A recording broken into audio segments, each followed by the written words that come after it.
500 বছরের বেশি সময় ধরে কালের সাক্ষী হয়ে দাঁড়িয়ে আছে এক প্রাচীন ইমারত। হারিয়ে গেছে কত রাজত্ব, ধুলোয় মিশে গেছে কত কোলাহল। দীর্ঘ অবহেলা আর ভাঙা গড়ার পর আজ নতুন করে একে ফিরিয়ে আনার চেষ্টা চলছে। কিন্তু আধুনিক এই সংস্কারের আড়ালে এর প্রতিটি লাল ইটের খাঁজে আজও লুকিয়ে আছে মধ্যযুগের এক গভীর রহস্য। কি সেই অজানা ইতিহাস? এটি হলো ঐতিহাসিক গোয়ালদি মসজিদ, যেটা পানাম সিটিতে বা পানাম সিটির কাছেই অবস্থিত। বর্তমানে এই মসজিদটিকে খুব সুন্দরভাবে আবার নতুন করে মেরামত করা হচ্ছে, যা আমরা দেখতে পাচ্ছি যে কত সুন্দর।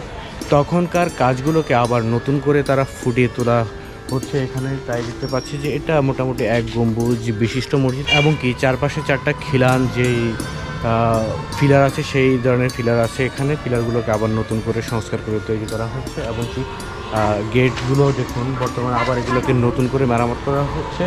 এটার সামনে আছে 3টা গেট, এবং কি দুই পাশে 2টা গেট আছে। সেটাই আমরা দেখতে পাচ্ছি যে কত পুরনো নিদর্শন এখন এত সুন্দর, এত নিখুঁত ভাবে আবার নতুন করে এটাকে সংস্কার করা হচ্ছে। হ্যাঁ, আপনি ঠিকই শুনেছেন। কারুকাজের এই অনন্য বিষয়টি দেখতে হলে আমাদের চলে যেতে হবে ঢাকা থেকে মাত্র 25 কিলোমিটার দূরে, প্রাচীন বাংলার এক গৌরব জনপদে, নারায়ণগঞ্জের ঐতিহাসিক সোনারগাঁয়ে। ঠিক যে জায়গায় এককালে বর্ধিষ্ণু হিন্দু বণিকদের পরিত্যক্ত এবং রহস্যে ঘেরা নগরী পানাম সিটি বা পানাম নগর গড়ে উঠেছিল, তার থেকে মাত্র আধ মাইল উত্তর পূর্বে এক শান্ত নিঝুম গ্রামে লুকিয়ে আছে এই স্থাপনা।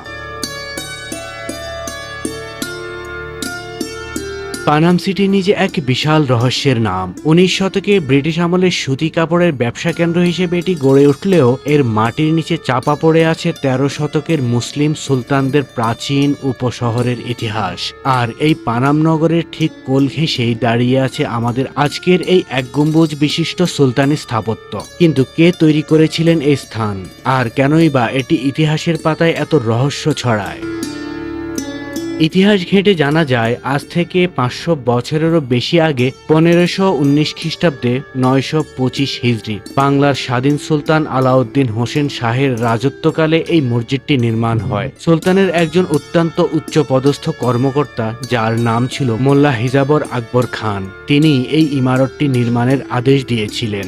সুলতানি আমলের অসাধারণ একটি মসজিদ। বর্তমানে মসজিদটিতে কাজ করা হচ্ছে, মেরামত করা হচ্ছে। এটাকে আবার নতুন করে সুন্দর করে আগে যেমন ছিল ঠিক তেমনিভাবে রাখবে প্রত্নতত্ত্বর আন্ডার থেকে। বর্তমানে এটাকে আবার সুন্দর করে মেরামত করা হচ্ছে। এখন যে পাঁচটার মধ্যে আছি, এটা হলো মসজিদের একদম সামনের সাইড, যেটার মধ্যে নামাজ মেহরাব বা মিম্বার যেটাকে বলা হয়, সেই সাইডটা এটাই হলো সেই জায়গা।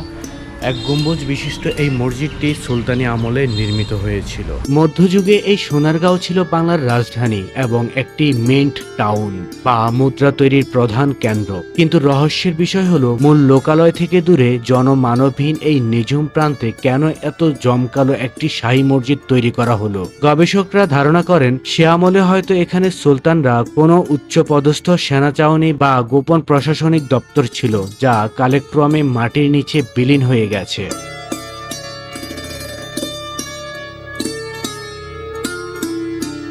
সময়ের নিষ্ঠুর আঘাতে 1975 সালে এর মূল গম্বুজ এবং চারপাশের দেয়াল পুরোপুরি ধসে পড়েছিল।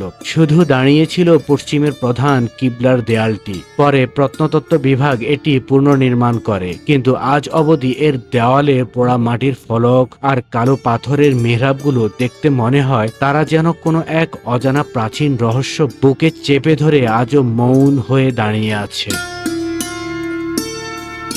স্ক্রিনে যে স্থাপনাটি দেখছেন, এটাই সেই গোয়ালদি মসজিদ। একটু ভালো করে লক্ষ্য করলেই বুঝতে পারবেন কেন একে সুলতানি আমলের এক অনন্য কীর্তি বলা হয়।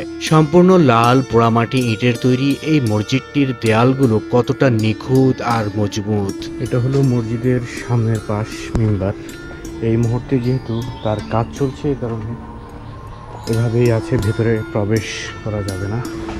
এটাই সেই ঐতিহাসিক গোয়ালদি মসজিদ। বর্তমানে এটাকে নতুন করে সংস্কার করা হচ্ছে। কত সুন্দর এক গম্বুজ বিশিষ্ট মসজিদ, এবং তার 5টি দরজা আছে, চারপাশে 4টি খিলান যে পিলারগুলো আছে, সেই খিলান পিলারগুলো আছে। চুন সুরকি দ্বারা নির্মিত এই মসজিদটির কারুকাজ অসাধারণ একটি কারুকাজ। এটা হয়েছিল প্রায় সুলতানি আমলে 1519 সালের দিকে এটা হয়েছিল। এখন আবার নতুন করে এটাকে সংস্কার করা হচ্ছে।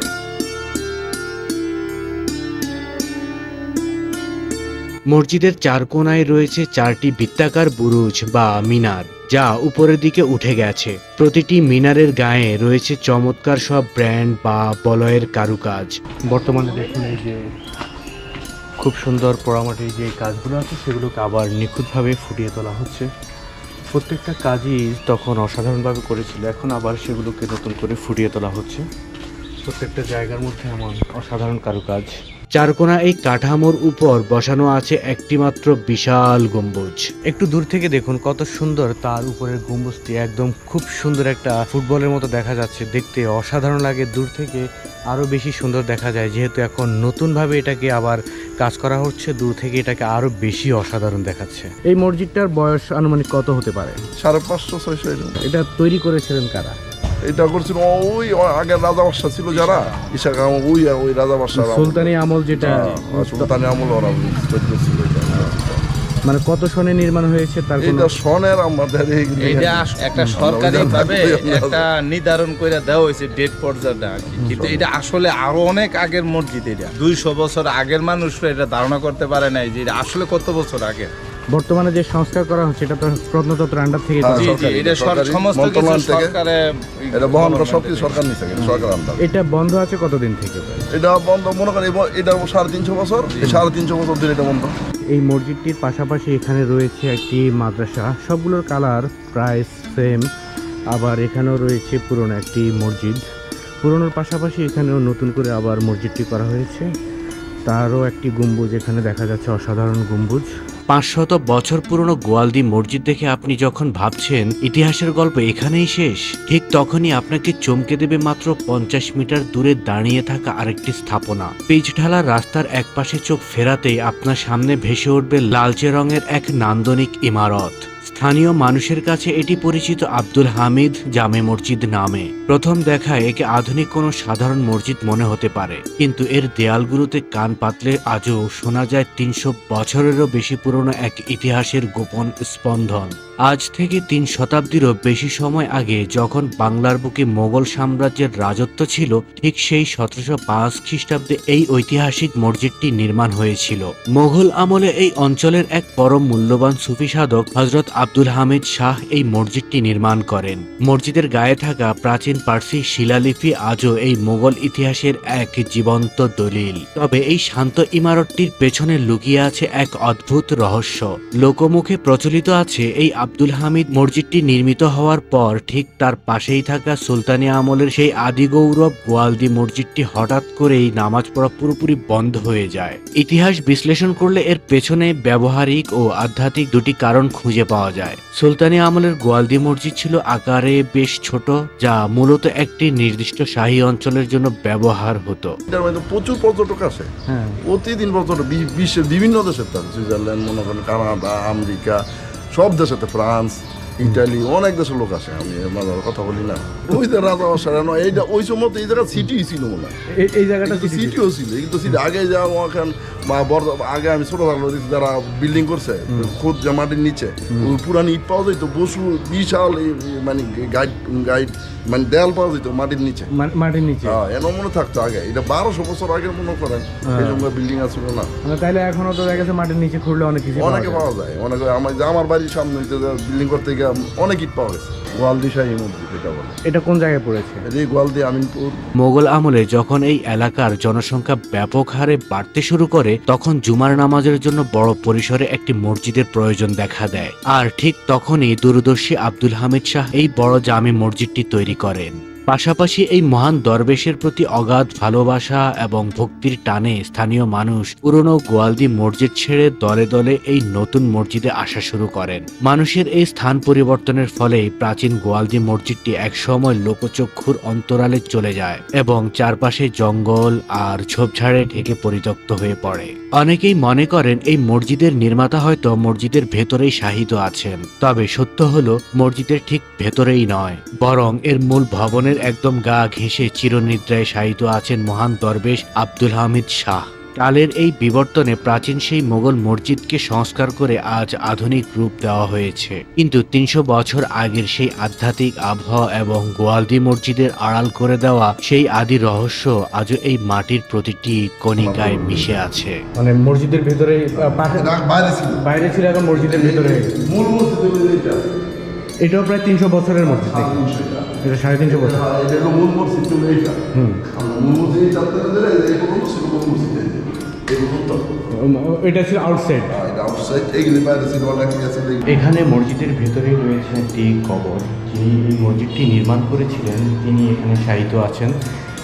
এটা আসলে মসজিদের ভেতরে পরবর্তীতে যখন মসজিদটি সংস্কার করা হয়েছে, নির্মাণ করা হয়েছে, তার কারণে এটা ভেতরে পড়ে গিয়েছে। তোমরা স্টুডেন্ট কতজন আছো এখানে? হ্যাঁ, 70 জন। এখানে কি কি হাফেজি, নুরানি কি কি আছে? নুরানি আর হাফেজি, আর কি আছে? আর কিছু নেই, এই দুইটাই? তিনটাই।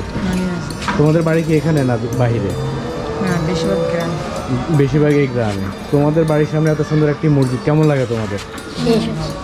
একসাথে দুইটা মসজিদ, একটা হলো এইটা আর একটা হলো ওই পাশে। ওটা হলো প্রায় 5 থেকে 700 বছর আগের পুরনো, আর এই মসজিদটা যেটা দেখতে পাচ্ছেন এটা হলো প্রায় 300 বছর আগের পুরনো। এখানে যে মসজিদটি নির্মাণ করেছেন তিনি আবার এখানে শায়িত আছেন।